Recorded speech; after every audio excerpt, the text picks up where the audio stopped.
Hello. What a nice gathering, wasn't it? It was really, that was just how I would like them to go. Yeah, it was really good. And it's really, really nice when people are getting the message, isn't it? Yeah. And understanding what's being relayed and what work that's being done to help people kind of go through that process of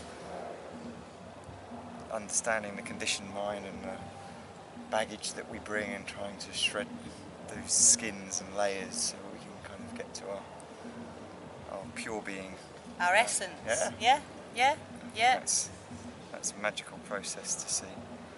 It's I think it's quite scary for people as well to start opening that up, and I saw people starting to open, which was really, really beautiful to see that. During the actual ceremony or during the festival? During the festival. Yeah, I agree with you. Throughout, it's been incredibly powerful. So tell me about you. Oh my goodness, where do you Tell want to me, start? you started your story a moment ago, saying how you first started going into your kind of own healing processes and the need to be grounding yourself, and you learned that from a very young age. Yes. I mean, I think I'm going to relate it to birth because it's so much of what I do. But Okay. like, I know I was a very longed for child. I know my parents had waited for, well, they tried for many years to have me, and just when they were at the point of giving up, they were pregnant. So I was carried in this light womb for a long time, but actually my first entry into any sort of self-awareness work was rebirthing when I was 14. And this is because I was really overweight, really depressed, really unhappy. Like, I didn't know what it was at the time, but now I understand. I was an emotional sponge, a really sensitive soul. And I'd picked up so much toxicity from the immaturity, the emotional and mental immaturity of my parents and my familial lineage, I'll say, rather than ancestral, because it's not my soul lineage as much as it's my human DNA lineage. I was just bloated with pain. So I know from about as young as 4, I was terrified of death, 4 or 5, like this idea of being nothing scared me so much, I just couldn't believe it. And the story of Christ and going to heaven and the way my grandmothers told me didn't feel real, it didn't feel like it was right, and no one could tell me. You know, there was no sacredness around me to say you're safe. A bit like what you just said about when you're starting to awaken, it's scary, you know. Yeah, definitely. Because you have to start to face those inner fears and those questions of what is life, what's going on inside me emotionally, and absolutely. You know, why do I feel fear when I do this? And and it was very simple from a young age, but there was no one around to say it's okay, what you're feeling is normal, you're sensitive to the pain of the world, and I'm going to show you how to manage that pain. So there was none of that, you know. It was just totally trying, you know, in the darkness basically. So I think I absorbed a lot of darkness. The rebirthing work at 14 opened me up to planetary healing, because the same woman did healing meditation. So 14, 15 I was involved in all of that. I had seeds quite early on, but you know, sort of moving forward, I had a desperate need to have a baby from about the age of 8. Okay. And I met a man who wanted to have a baby with me when I was 21. And I made a baby with a man I'd known for 6 weeks, who I was deeply in love with. We, you know, as much as you can, you know, whatever you conceive love to be at that age. And the long and short of it is the pregnancy, the instability, then discovering that he had, well, I knew he had mental health issues, but I didn't know how to deal with them. And then the fears of being a pregnant woman, being terrified of birth, giving birth, then being a single mum within 10 months of the baby being born. All of this led me... Not having that support as no well, support, so you had to rely on yourself. Yes. It was a constant story in my life of there wasn't anyone that could help me to grow, right? So you either feel completely alone and abandoned, or you realise Source is your guide, right?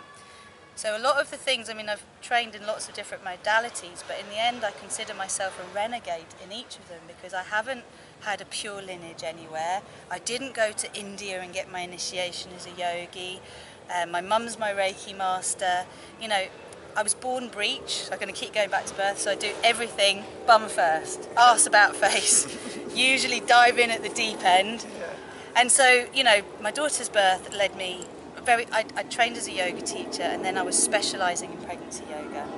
And then I was learning about cellular memory. And I didn't know for years that actually all of the work I do through Birthlight as a tutor, so a teacher trainer, is underpinned by the research of Dr. Bruce Lipton. Okay. Right, so he's an epigeneticist, I presume you know about him, yeah? And so this whole idea of understanding that the sort of genetic nurture debate, nature-nurture debate, is really, we've moved on because we know now that our nurturing will trigger elements of our genetics, and so how important it is to create the space. Now back to this story of being a longed-for child, because this really ties in. So here I am having my rebirthing experience, and you know, it's a struggle to get out. I can feel my mum, but I'm scared. And then at some point, the curtains close, and it's like a blackout.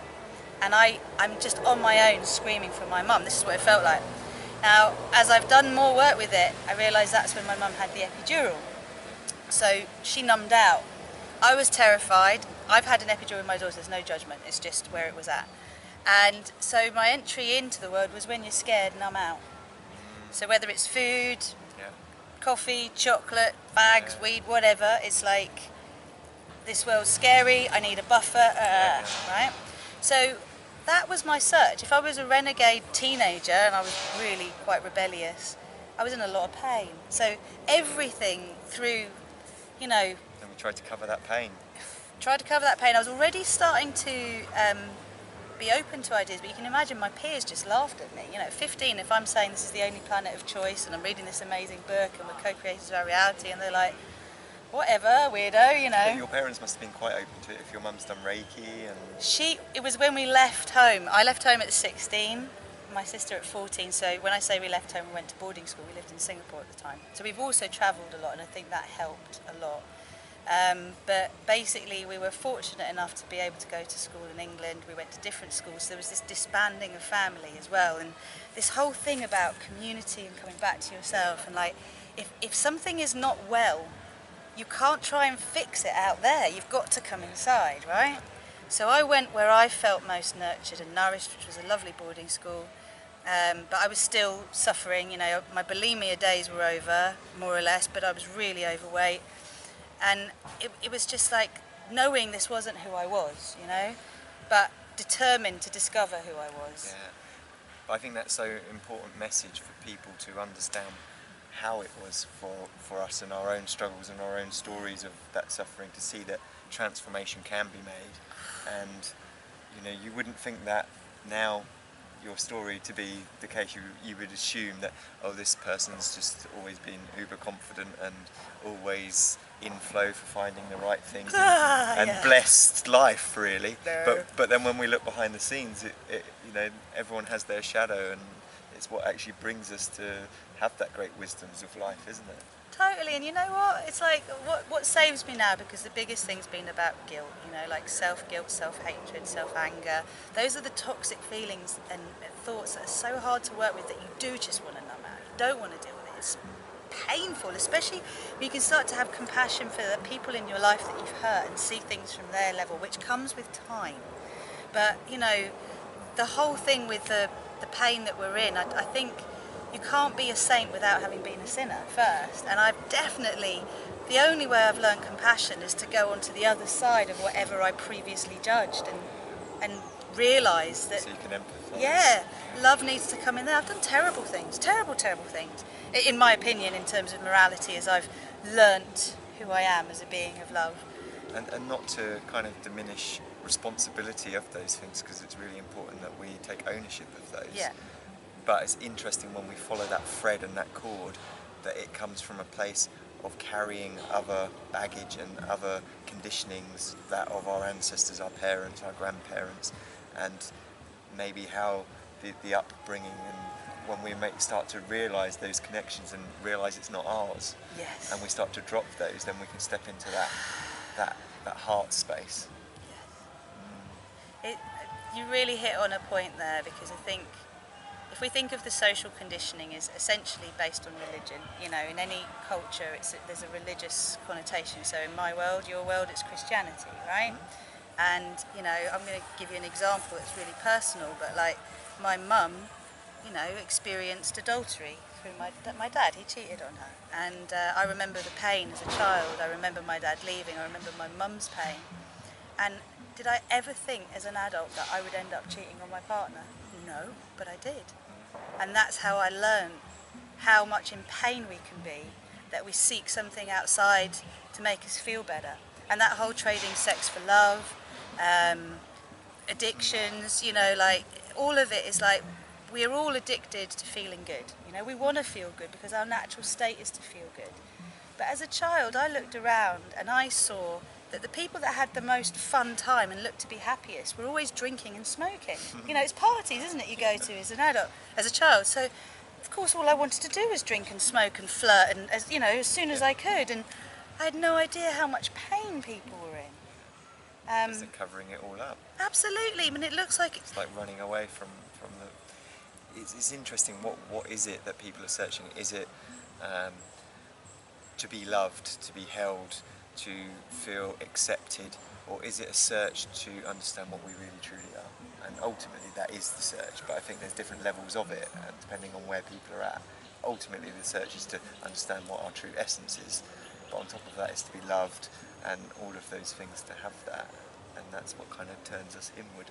Yeah, it's being able to identify those needs first, which is what do we need, and then recognise we are all of those things inside of us. And when we nurture that inner fire, our outer world will reflect it back to us. And there's been layers and layers. I mean, my goodness, I honestly don't think I've taken my foot off the pedal in terms of self-development, conscious self-development, since I was a teenager. And I didn't realise how hard I've been on myself until very recently. And like, when I look at it, and I think so many people go through this, they start on a path of self-discovery, it gets a bit hard, then they encounter something again and they're like, I thought I dealt with this. And they either keep going or they give up on themselves and go, it doesn't work, or they seek another method or another this. And this constant searching outside is what we've got to learn. It's the same in pregnancy and birth and working with fertility. You know, show me how I can get pregnant, how can I get pregnant? You're going outside everywhere. And it's like, well, it's in here. This the connection. Release is there. The release is there, the information is there, the healing is there, and of course, look at how sick Mother Earth is. Look at the archetype of the mother. We're strung out, exhausted, trying to work, look after our house, look after our children, meet all of their needs. Nervous systems are up here.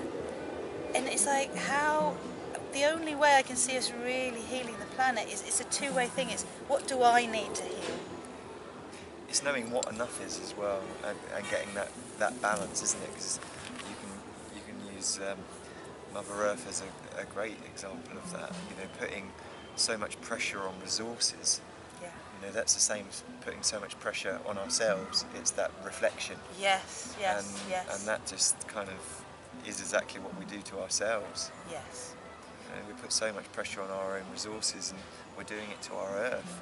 And when people can make that connection that there's no separation, you know, that symbolic reference between the two is the same. You know, if we can get it right for ourselves, then we can understand how much we need to take from the earth and give to the earth, and bring that harmony and balance to the world.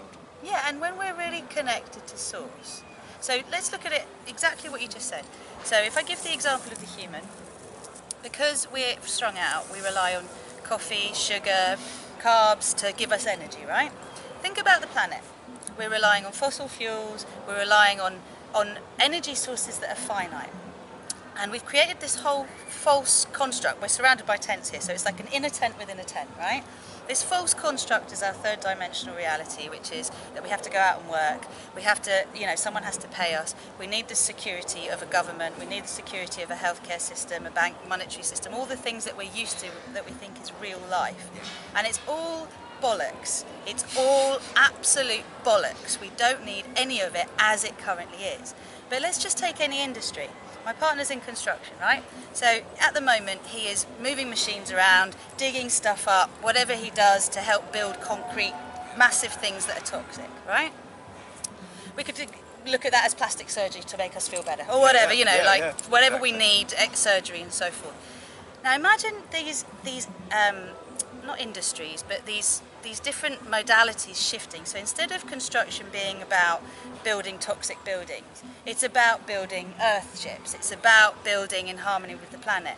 If hospitals were actually places of wellness, of teaching how to stay well and in harmony with nature, and how to, exactly what you said, you know, how much is enough? Well, why don't you have a chicken? Why don't we have some chickens for our eggs, and a cow for this community? And instead of having an over surplus of everything we don't need and wasting things, we just see what we need in these pods.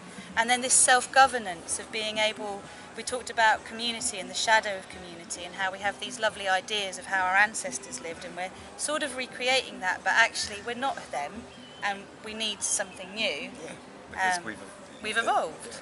Yeah. And consciousness wants to explore new ways of living in diverse ways, in harmony. As long as we don't hurt ourselves, we don't hurt each other, we don't hurt the planet.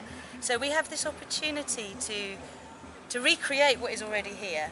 And I believe it's going to happen from within. I work with mainstream, so I don't mean to judge or anything like that, but most of my clients are in that world. Yeah. They're not this world, you know. So planting these seeds and supporting them as they open their eyes and they're terrified by what they're seeing. Fake news, lies, you know, we know the governments lie, but we still accept it somehow. Like, we want truth. That seems to be part of almost an evolutionary kind of imprint in some way, which we work through. I always like to relate it to art. You know, it's like up until like Renaissance, everything was kind of picture perfect, detailed looks. You know, you look out and the picture was what you were seeing, and then abstract art came along, and what did people do? They rejected it. Said, "What? This isn't art." You know, Picasso was rejected, Van Gogh was rejected, and it took the early adopters that got it and understood it, and the visionaries that painted that picture to be adopted, for it to gently feed out, and as it fed out and hit whether you want to use the term critical mass, that people started to get it. But by that point, consciousness and evolution has already moved on. So the visionaries and the early adopters are already on something new. So it's always being filtered. And I think, you know, this is almost because we couldn't have everyone being visionaries and early adopters. You need, like in the ants and the bees, you need the worker ants and the bees, and that's not putting any injustice to that, to work the land, but they have to put trust in the people that have that divine connection. Yeah. And maybe that's why, you know, we wouldn't be in the state if we were being led by spiritual gurus and leaders in that way, that have ridded themselves of ego and understand the divine connection. Then we wouldn't be having these misconceptions being... It's like the lowest component of our humanity is running the planet. That's the truth. It's like the lowest level of consciousness on Earth is currently in power. But it's not, because exactly what you said, I love it, with the art and the visionaries. Okay, so when a woman's breastfeeding, there comes a point that the baby has a growth spurt. There's not enough supply for this. So mum has to basically sit there while the baby just goes to get more out, so that the supply will build. Yep. And I kind of see us visionaries and early adopters as the ones that go out. We've always been ridiculed, but we are, you know, because it's the new, and then eventually it catches on, and that's the norm. And you think about how we've swung from religious indoctrination, which, you know, this is our most recent 6,000, 7,000 years of patriarchal rule, through to prove it with science, only to find that science is subjective too. I love this, you know, like, it's great. It's just hilarious, like, you can't pin it on that either. So what is the barometer of your soul? Oh, not the heart in pain, the higher heart. And our vision now, because we're always that step ahead, we're the baby demanding the supply, is like, okay, now we want to co-create leadership that is really sound, that we can trust these people have done the inner work, and we feel it, and we can see what they stand for. And you know, a lot of the time, like, you know, we're at a festival now, Into the Wild. It's a beautiful example. We had an opening ceremony, we had a closing ceremony. Not everyone was going to be there. Not everybody gets the spiritual significance of what we're doing with opening and closing portals. But in dancing, in being happy, in choosing to come somewhere where the focus isn't to numb out, and in that fact that enough of us anchored our light, became acupuncture needles into the earth to anchor light here. Ripple out. It ripples out. So their energy, then their good times, So that's why I feel like we can actually do it from within. And I don't think we've got an apocalypse coming. I feel within our lifetimes we are learning to unlearn, and it's going to happen really quickly in some elements, and in other elements really slowly. Like, you remember the fire at Beltane just went off, and this one was really slow. And it's the medicine of the Steady. time. So, It's showing to be steady in that sense. but people wanted a performance. Our opening ceremony, where people were like, well, that's it. And it's like, you're the magic, hun. What are you expecting? Us to bezazzle you? No, that's not what this is about, but you'll discover that. That then comes from kind of the ego sense of wanting to have an impressive reaction to things, isn't it? And for us also, the lesson was, I mean, like last time I really felt I needed the reassurance. It was the first time I'd done a ceremony at a festival, that it was what people needed and wanted. And I got so many people commenting. And it was great, because it just made me think, okay, I got that. I channeled source, because that's all I'm meant to do. Ground and channel. If I start coming from me, it all screws up. It's not about me. It's like, just say the words that come. That's what you do. And I have to do some planning, and there's always this element of chaos that scares me, because I want to get it right, and I want to get all those elements in that people have shared with But me. you have to surrender to that moment. Exactly. You just gotta go, Because otherwise it's not being in the moment, and then the source cuts. Exactly. It doesn't come through, does it, any longer? And the opening ceremony, not one person came up to me afterwards and went, nice ceremony. And you know what, it was great. It was just what I needed, because I actually didn't need the reassurance. I didn't feel I needed it. I felt like I just needed to give from a humble place and to just get on with the festival. I didn't run any workshops, any cacao ceremonies, didn't do anything that's me doing my thing. Because you know what, I'm knackered. This is the balance of, okay, how many years have I been doing this? I was 15, I'm now 39. It's been a while, right?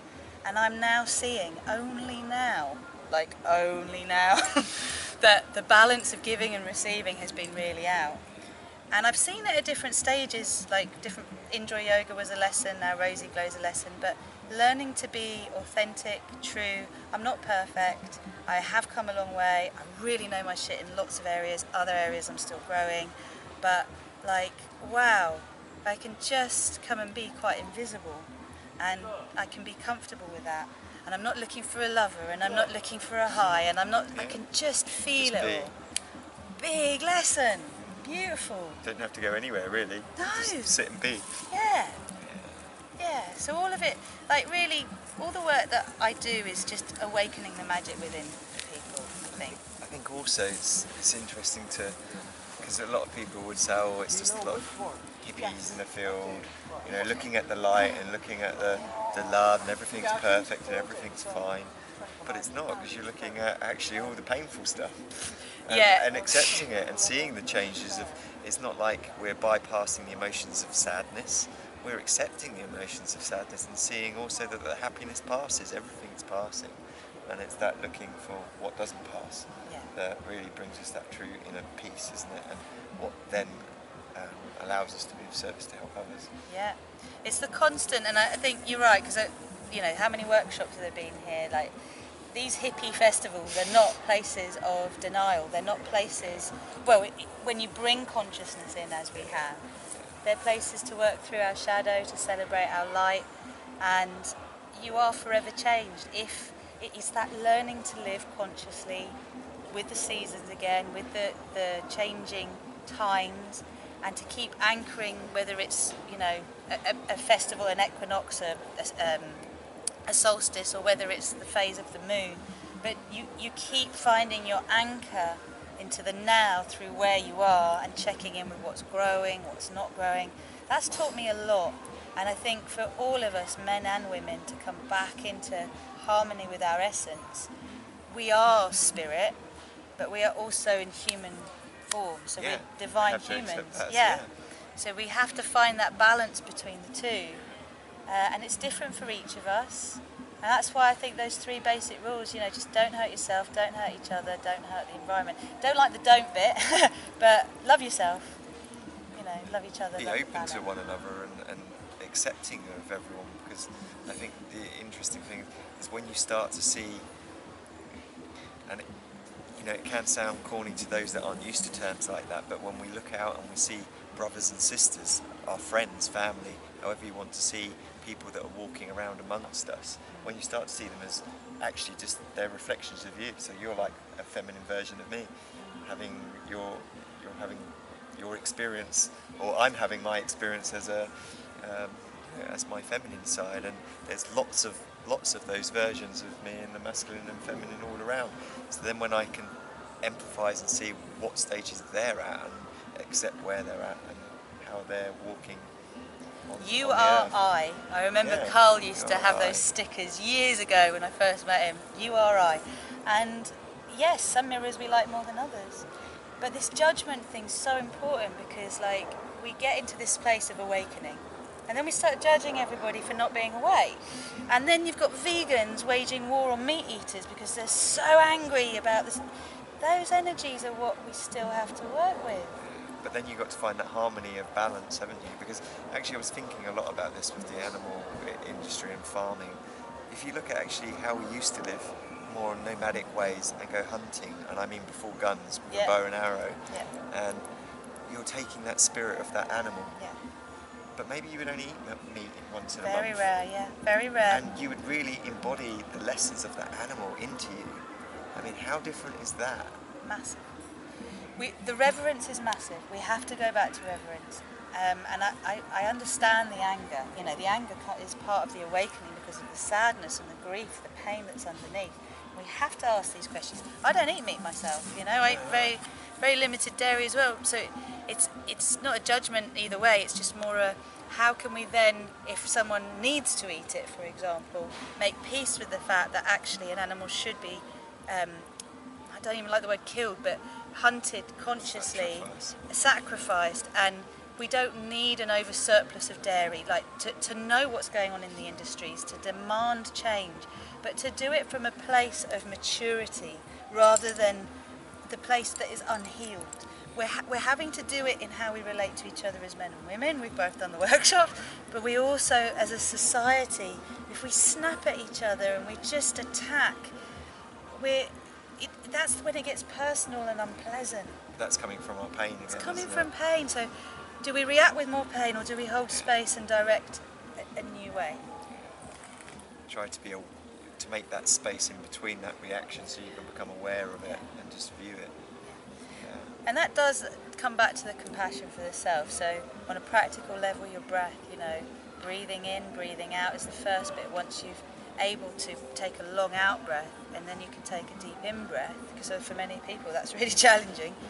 Then you can focus on the space between the in breath and the out breath and the in breath. That's where the magic, the shift in consciousness, the bridge in consciousness occurs. That's where the idea is seeded. Well, actually, let's take this animal activism, let's take this, let's go lobby the governments to change the way that they're bringing animals to slaughter, let's change the quota of what's allowed and what isn't allowed. Let's just make the change. It has to stop. And if you educate the masses and they see all the different, you know, documentaries that are out there, a lot of people are changing. But we have to look at the reality that as we're evolving this flesh, not everybody can survive as a vegan. No, exactly. You know, but that's again where it comes back to tuning into yourself and working on yourself. And when you work on yourself, you start to realise how much does my body need, how much does it not need.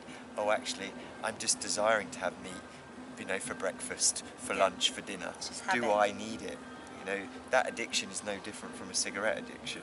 It's no different from sex addiction or any other addiction. It's that feeling of actually all I'm trying to feel is a satisfaction, which comes from actually what I'm really trying to satisfy is a void of something that's empty in me. And if I can search for what that is, then everything else falls away, doesn't it? Totally. And it's the connection to spirit, isn't it? That's what we're all looking for. And then we realise that actually we're interacting, you know, we are consciousness, so if we're interacting and having the lessons, then you see the symbiotic kind of relationship between all things and what's provided to us, and then that brings us back to how much pressure we're putting on resources through farming and through things. And actually if we have less, then we start to heal the planet as well as healing ourselves and giving up those desires. It goes full circle and it all kind of fits. Yeah. And I really agree with you, and I think the less is more and then the more is less as well, because we need a lot less of the things that are polluting and a lot more of the things that are nourishing, you know. And it's like being able to look at our own graphic equalizer in our own life and say, okay, if I increase my quota of this, that's going to reduce my dependency on this. I still want it, I'm not ready to let it go. It's a crutch, I know it's a crutch, I know why it's there in my life, but I'm still not quite ready, and I have compassion for myself. Okay, let's just increase this. Everyone's getting there in their own time. Trust, make yourself as well as you can be, forgive the rest, work with it, love it, compassion, shift it. And you outgrow it. I outgrowed making myself puke up. I outgrowed my desire to eat whenever I'm scared. I outgrowed the need to look for sex instead of I've outgrown loads of stuff as I've done myself. But I've still got other things I'm working on. And I haven't completed it, and I'm not purer than thou, and you know, like I don't fart rainbows. You know, it's just not happening. I've tried, yeah. I lose my shit a lot, you know, and I say that, you know, because it's like when we're out of balance, we're out of balance. That's interesting, because like I was having such amazing times over this weekend, and everything was flowing so nicely, and I've had so little sleep, and it was like, oh, I'm being fed by, you know, just the energies of everything. But then I realised at the point where I was starting to trip over rusty barbed wire, that it was actually telling me, you need to ground yourself. You're burning your own resources so much and so thinly that you have to get that balance, because I am in a human form and I have to respect that, and I can't just keep being up here. And I like being up here, but yeah, that was like pure sign to say, look, you know, it starts to go downhill a bit if you don't get that right balance with the simple things. When we're starting to hurt ourselves, so when we knock into things and have accidents, it's a definite sign, definitely, that our energy field and our physical body isn't well protected. And it's usually from within. Yeah, it's something that's out of alignment. I talk to myself out loud when I'm at home, because I wanted to start to monitor what is the inner dialogue. And I was so astounded by how unpleasant my inner dialogue was, despite lots of reprogramming my subconscious and everything I've done. And it was like, okay, you're ready to deal with this. You're ready to see that you actually say really unkind things to yourself in your head and about other people, and like not confronting it, allowing that is the right word. So many tears. We've just had these eclipses, you know, so many opportunities are being given to us at the moment to shed our shit, that we either embrace it and look at what's around us, the yeses, to help us to move forward, or we get thrown about like a surfer trying to surf but not knowing how to handle waves and being pushed back down again and again, until it's like no one's punishing you. You're just choosing not to learn how to work with these forces. It's not a punishment. No one's going, here, have it again, have it again. That's just what's happening because you haven't learnt to look yet and go, is there another way of doing this? But the people that are stuck there, boom, boom, there can't be a God, life is unfair, why am I in this state, why have I suffered like this, why was I born like this? You know, no disrespect to everyone's story, because we all have different stories, and some of us, you know, can seem to have much bigger challenges than others initially. But all of that is to start asking the right questions, and we chose it. Anyway. That makes you, yeah, but that also makes you understand that suffering, you start to see it in a different light, as life, that it's our way of teaching us, and our challenges are our struggles become our challenges to actually bring forth change and growth. Yeah. And without them, we'd stay stagnant. Absolutely. We'd stay stuck like the water that gets stuck, but eventually enough rain comes that it starts to come over the edge and starts to drip back into the river and starts to flow again. And that's exactly what we have to start to realise, is to look at that. I mean, I wouldn't be sat here having this conversation in a million years in front of a camera doing anything like that. It's like, really? I would just hide away from all of that had I, you know, from those little voices that would say, you know, you can't, you're not good enough. And I wouldn't do those ceremonies either if I stopped. Like, but yeah, it's like, okay, actually I look at the things I fear the most, and I look at my biggest challenges, and I've gone head first into facing them all, and it's been really transformational to do that, and I recommend it. And me too, that's exactly, once you decide, okay, I can either continue to run from my fear, or I can face it. Yeah. And you know, everything you just described to me about the suffering, there is a tremendous value in suffering. However, it is all part of this struggle paradigm that we're moving out of. It's a collective consciousness brought on by the patriarchal sort of era, let's say. Okay. And my feeling is we're making a collective consciousness choice to move out of the struggle paradigm into the thriving paradigm. And we have a choice now to create from a place of joy and love. And when we encounter shadow, suffering, whatever, it's an understanding that there's a misalignment there to work with, to release, to then go up. But we don't need to make suffering our main teacher. We can make joy our main teacher. We can make magic our main teacher. And that's a choice we each have. The question that comes to mind is more for those that I know would be asking it. Those that find it hard to accept, and maybe those that have gone through real traumas in life, and that would be that if everything is grace and everything is love and light and we are all one, then why is there such things as poverty, murder, rape, and such difficult? Why do some people have to burden such difficult lessons? And yeah, that's Yeah. How else do we learn compassion? By witnessing suffering. And this is not, it is all light and love and everything else, but yeah. we fell from grace. We're recovering from that fall from grace. If we were once unified consciousness, Source all that is, and in the end Source wanted to know itself, and so created separation in order to see the two sides, or all the sides of all that is. I mean, this is a creation story, whether it's true or not, we discover when we're in another consciousness state, you know, because all of it is trusting the magic before you see the reality. That's we're moving out of that paradigm of, I'll believe it when I see it, and we're moving back into, I'll see it when I believe it. And yes, not wanting to minimize anyone's true suffering. And actually my dad, I think of myself as an angry teenager, who's in control of this place? What's going on? Why is all this allowed to happen? Why isn't anyone stopping? No, and it's all part of this separation, ego consciousness that we've each gone into at different times. Like our souls are, we're all on this planet together, but our souls are at different stages of evolution. But it's what consciousness wanted us to go through. Consciousness actually wanted us to understand. Actually wanted to understand about having too much and about what we're capable of doing, and actually falling into industry and falling into those things. I mean, the things where we took the biggest evolutionary leaps forward in technology was through war, and that's the terrible thing. And why is that?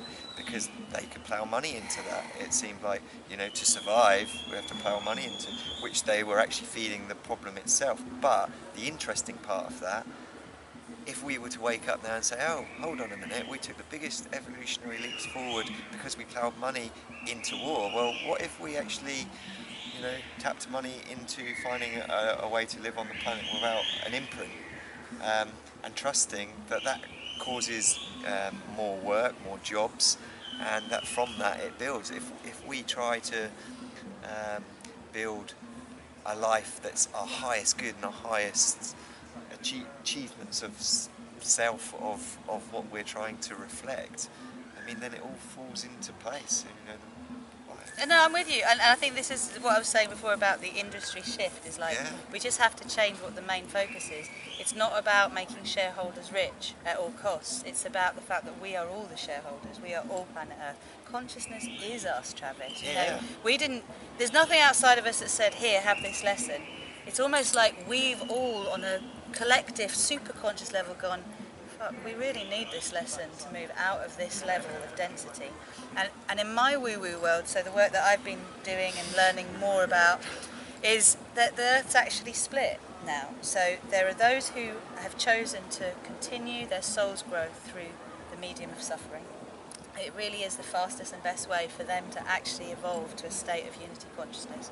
And that there's been so much energy that's built here with all the light workers that have been coming to the Earth for such a long time, that planet Earth has chosen, Gaia has chosen the ascension timeline.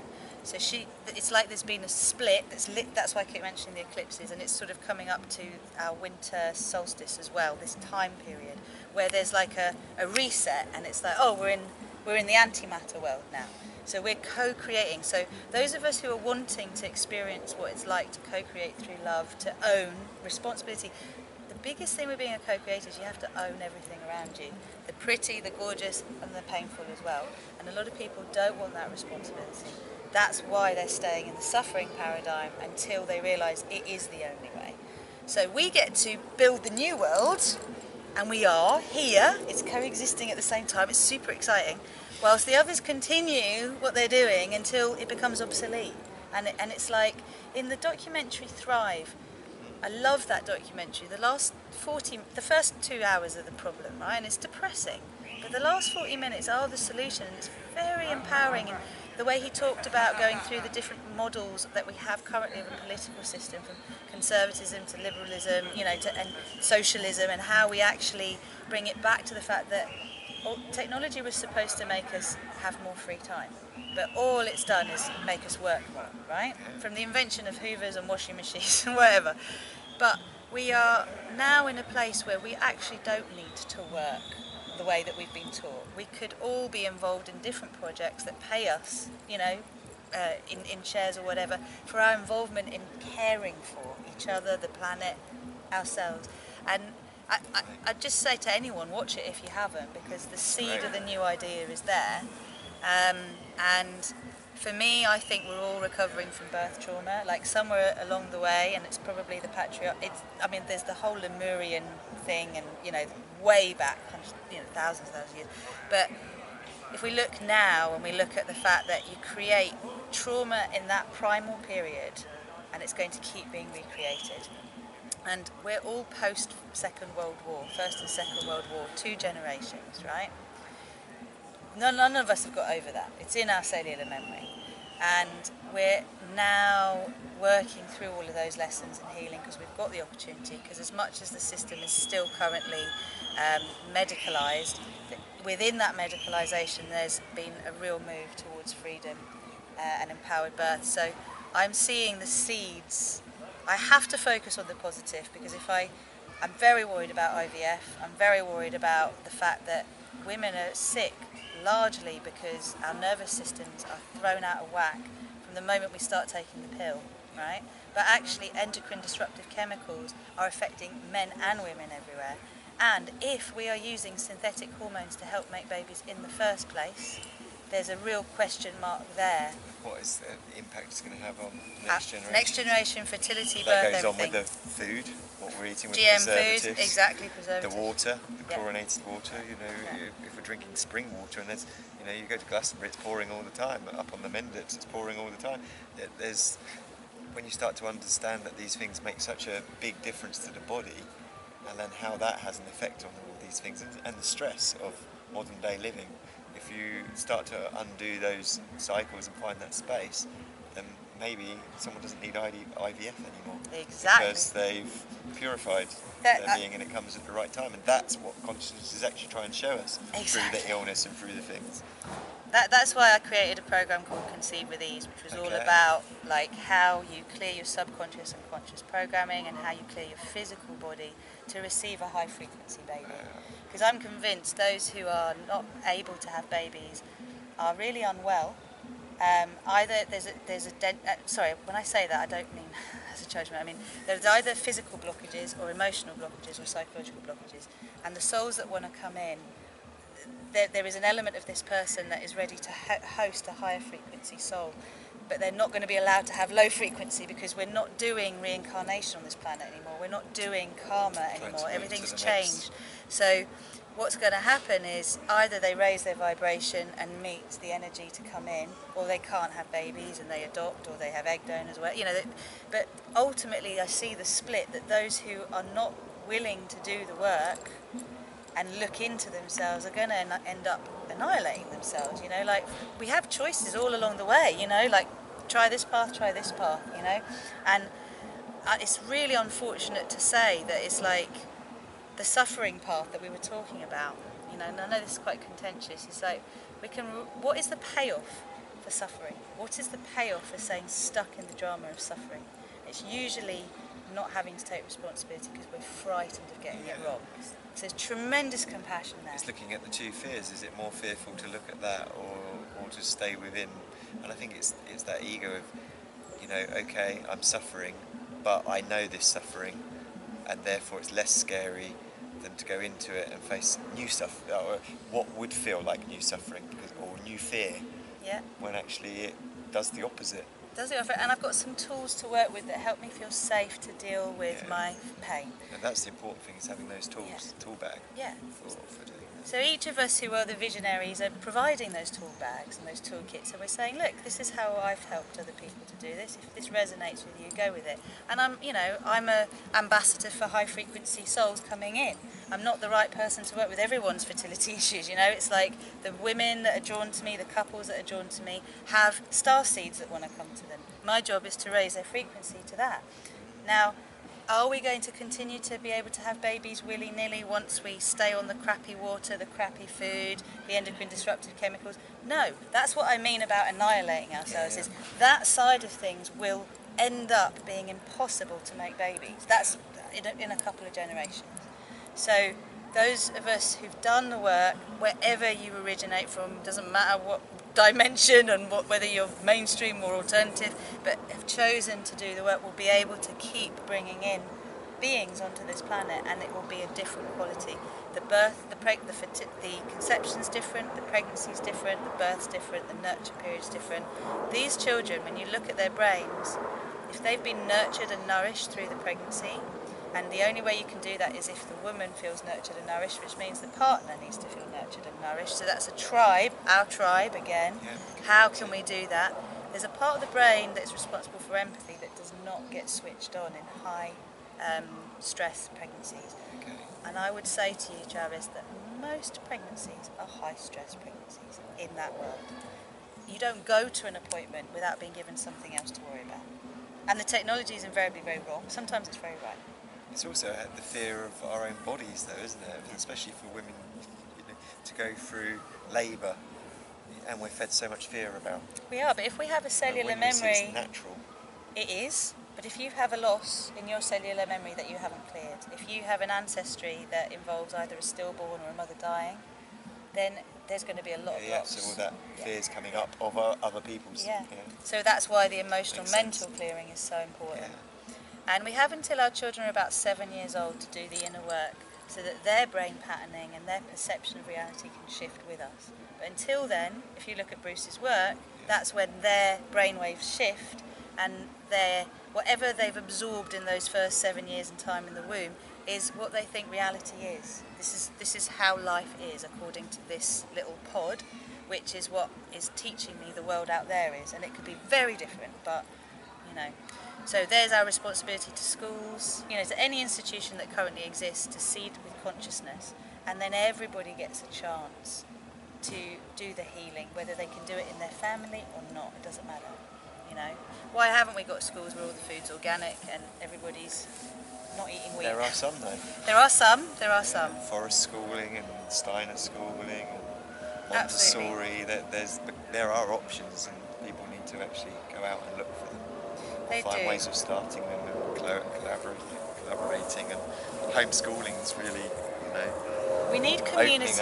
Community schooling. Yeah, because I was a single mum on tax credit or benefits, and I had to either not build a life that would sustain me, and therefore home educate and maybe volunteer at one of the schools that cost money to send my daughter, or I had to send her to mainstream school and build a life, and I chose the latter because in the end 16 years is the childhood and then you're out, and it's like I was really young when I had her, so I needed to build a life, and it made me really sad that I couldn't actually offer her a school system that I thought would really nourish her, but it was part of her journey. Yeah, exactly. Now we have enough, like with Enjoy Yoga in Croydon, which is one of my businesses, we have enough conscious mums from the mainstream and dads that what's to stop us setting up a community nursery? What's to stop us setting up a community school? Little prototypes where we can support each other. There's enough teachers that don't want to. Once they've had their kids, they realise there's no way this 30 children in a class in primary school is taking care of the emotional needs of my baby. I know teachers who've left the profession to home educate their kids because they're like, I thought we were doing a great job until I had kids. And then it's like, no, these little ones are out there having to shut down because they're frightened of these environments. So we know where the need is, we can envision new ideas, we can start trying them out, see what works, what doesn't. What's the difference between success and failure? Not giving up, right? And making it so that every child is entitled to having a conscious education that teaches us about the earth, about how to exist in that 3D matrix world that still exists, and anything they're passionate about, because they've come with passions. They don't need And to follow their own sparks. Yes. That's the, so important that we can recognise that in ourselves, that our heart is directing us to what's needed for us to evolve and learn, isn't it? And it's not stupid. I've only just really, come to be learning that in more recent years, and it takes me straight back to the things of what I was interested in as the inner child. All those things that I was interested in and where I thrived, or the questions I had, is exactly where I'm at right now. It's just You right mention it, I think of magic. I was so into magic, but I was just told not to be silly. Yeah. I had a magic bracelet, and you're right, when you go back, you're like, I knew it already. I knew it. And I was trust in it. Well, I was told it wasn't real. Yeah, exactly. Yeah. Well, that's where it comes. You believe in it, and then through other people's own belief systems, it gets diminished, and then you get full circle at some point. And I have conditioned my own child with thoughts like, if you don't work, you don't get paid. If you don't put the effort in, you're not going to get the rewards. And I've often reflect on things that I was so many of my own needs were unmet, that I couldn't emotionally meet my daughter's needs as she was growing up, because I was in survival mode. Just get the money, just pay the rent, just build something that's going to sustain. Try to breathe amongst it all. And then I got a kid with mental health issues, other issues, self-harm issues, and all the rest of it, and I'm like, whoa, I had all this consciousness, I have all this consciousness, and I haven't been able to protect you from the harshness of this reality, because I was shut down because I hadn't been protected from the harshness. And dealing with that, and oh man, that's been really recent, feeling that, and actually how our relationship has changed. And I'm genuinely like, wow, there are areas I really didn't meet your needs. I couldn't, because mine weren't met.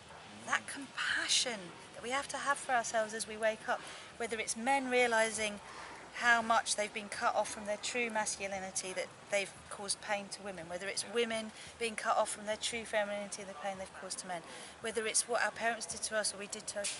We've all been there, one way or another. So just, compassion. Compassion, forgiveness, surrender. I think that kind of brings us back to the understanding of suffering, and understanding that consciousness wanted to know other, and to know other, we come into this world of duality, so that we can actually, to know right, you have to have left. Otherwise, if all you have left, actually nothing could exist. No. Unless of form, unless you have duality. But then it's realising that we're beyond the duality, but also accepting that we still live in that duality, and that paradox. And once you understand the simplicity of that, and you can feel that draw, do I turn left or do I turn right? And then, okay, I center myself and feel, okay, I'm right. And you will learn the lessons you need from whichever way you turn, but maybe don't turn towards suffering. Or turn towards your shadow and suffering's an indication that something's out of alignment, and you can choose to heal through love, or you can choose to heal through other modes. They're all available. At the end of the day, what did we set up here? The mandala of that center point of stillness and calm, which is your higher heart's wisdom, and then the outer boundary that we each need to discover how far out, as sensitive beings, how far out is my boundary that I can feel safe within, so that this magic can occur. And if I'm starting to feel like I'm suffering, then something's come up that I need to go back in to look at, to bring love to, consciousness to, healing to. In the same way that a child that's bumped its head or got scared about something will come running back to mummy or daddy, they get that holding. And it take time before they go back out. We're not pushing them back out, going, don't be silly. Oh, you're in pain, come back. So I'm my own inner mother, I'm my own inner father, and I have the choice to be very different to my own parents, and to just be that love, and to be that boundary, which is that masculine consciousness, the female energy, as we said, is that sapping energy, that filling up from within, that nourishing, and then that boundary is held by that sacred masculine. It's like, this is too far for you right now, this is safe for you. And that we listen to our own counsel, that inner child knows this is actually the safest thing to do, is to listen to these messages. And not to be distracted by the outside saying do this, do that, do the other, because there's so many layers of our consciousness anyway. It's like, mental body, emotional body, pain body, all that kind of thing. But like, to really get a true sense of what's going on here, we have to be connected to the earth, and we have to be connected to our breath, and to the fact that there's constant stream of consciousness flowing through us. It's there. It's there. So tune into it. And the more that you practice tuning into it, which only needs to take a second, it's just a breath, like what you just did, the more you'll become sensitive to it. And every time something throws us off, it's another opportunity to learn exactly what you said about that consciousness knowing itself, coming back into unity. And actually we're living at a time on earth now where we can truly choose to co-create our reality and not to be co-creating from suffering. That is a choice. Suffering is just becomes a signal that something needs addressing, but it's not our main mode of learning anymore. That's our choice. So I'm choosing love. I think that would be our main message, isn't it, to people to start to do that inner work and face yourselves. Yeah, don't be frightened. Yeah.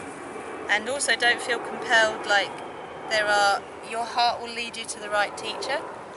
The right book. The right however book. It comes. Yeah, the right message. When you ask for help, you'll get it. Like if you ask for support from your highest good of all, I say every morning I say, I'm aligning with Earth's ascension timeline. I am aligning with my divine design timeline. I'm making a choice to be the best version of me on this planet, because there are infinite possibilities. So if I make that choice, then I know everything that comes up in that day is to help me align more with it, and also to show me when I'm not in alignment with it. So every time you drive, you're in a queue, you get that chance to come back. You never ever need to be bored again. It's like... For those that would say, well, I don't know what it is I want, so what is it I need to ask for? And I think this is actually quite interesting, that when you realise the powers that are there and the magic that's there, then I think it's good to you can just affirm that for my highest good, for my highest purpose, or highest. Yeah. You don't have to take that. You don't have to ask for something specific. No. Because sometimes the danger in doing that is if you really aren't attuned with it, you actually can cause yourself more. Yeah, so start off, if you don't know what you want, start off with, I want to know what I want. I want to know what brings me joy. What do I need today? What does my body need today? I'm tired, I want rest, I want peace. So you start to build a dialogue with your body, mind, heart, which if you haven't done before, it's terrifying. It's like being dropped in the middle of an ocean with nothing, right? So that's where the physical needs are a good place to start, It's like, okay, I feel like I need a hug, so a hug is nurturing, right? So I need nurturing today, okay? I feel like I need some space, I'm agitated, so I need some peace. And you can work it out with your mind and your emotions. They will lead you to your heart if you ask. But we have this whole thing of, my soul's purpose, I must find my mission, what am I here to do? You're here to be love. We're all here to be love. We're all here to express love and to discover the things that most excite us and to share those gifts. Guide one another. And guide one another. But we also need structure to help that. So we need to learn how to keep those gifts flowing. It's not just about the follow your bliss, it's how can I keep that bliss in a constant flow? And what is the value of it not being present when it's not present? Because if you keep getting into the monkey mind rigidness of how things have to be, let go of control. That's a good thing for everyone. I am wanting to know how to surrender needing to be in control, because that's fear. Yeah? I'm wanting to know... Give yourself. Yeah, how to live in love, like I'm wanting to know trust. I think it's asking the questions. Yeah, definitely. Yeah, it's beautifully said. Yeah. It's great talking with you. And you. I enjoyed Do it. it again. Oh, can't wait to see One question was that with IVF, if people are on that low frequency, some people on IVF still don't get pregnant, do they? So that No, would be a really lots clear of people don't. So that would be a real clear message, but some do. Yeah. So there is still some souls that are coming for that. Yeah. We've got to work with the consciousness of where people are at. So I work with IVF a lot. You know, like I work with clients that are going through cycles of IVF, and it's bringing the consciousness to it, the consciousness to the egg, to the sperm, to getting themselves in as good a condition as possible. Because how much time they've got that they can get pregnant depends on how old they are, how many eggs they've got left, like how many quantum leaps can you make. And it's not like, you know, I would like to be careful about blanket statements because sometimes it can be misinterpreted. There is a place for everything. It's just the way that it's used that's the problem.